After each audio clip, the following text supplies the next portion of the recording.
It was another comfortable day at the office for Arsenal as they cruised past a toothless West Ham to secure a 2-0 victory. But, as has so often been the case this season, the win came with a touch of concern.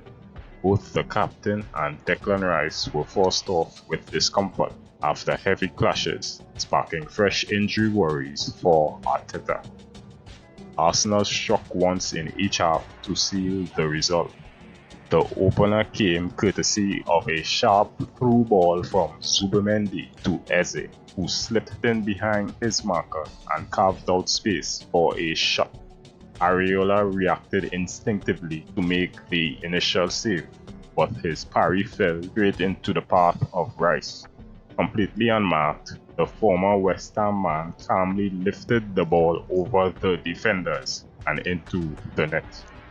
With the centre-backs fully occupied with gyokeres, West Ham would have hoped that Magasa could deal with the rebound, but he was caught flat-footed. The second goal arrived from the penalty spot. Timber made a determined run into the box and forced the youth into a rash challenge. The referee wasted no time in pointing to the spot, and Saka dispatched the penalty with trademark composure, striking with such precision and power that Areola had little chance, even if he guessed the right way. The match unfolded largely as expected. West Ham ceded possession, allowing Arsenal to dictate the tempo and probe for openings.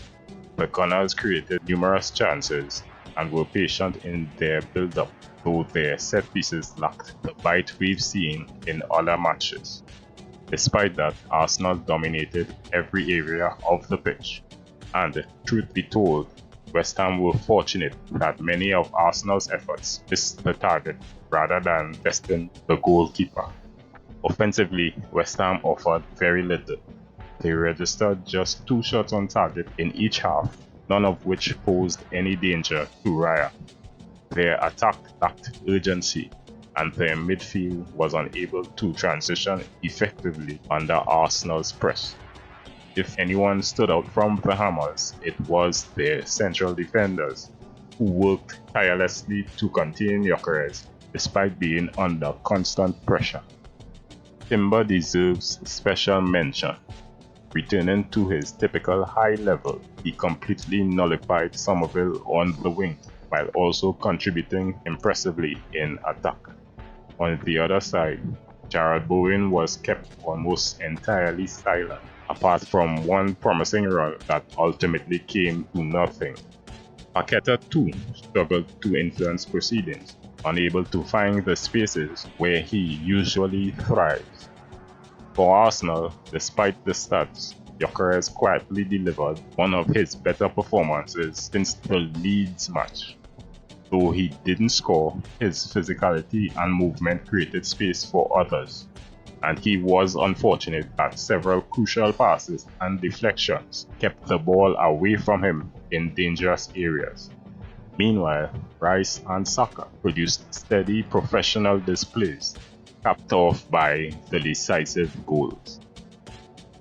In the end, Arsenal will be delighted with the win, and with the knowledge that they head into the international break at the top of the table. Chelsea's dramatic last-minute victory over Liverpool adds another twist to the title race, but Arsenal remain in control of their destiny. The only cloud hanging over today's performance is the fitness of Odegaard and Rice, and Arteta will be desperately hoping that the international break doesn't bring further injuries to his squad. If you enjoyed this breakdown, don't forget to hit the like button and subscribe for more in-depth Arsenal analysis. Thanks for watching, and I'll see you in the next video.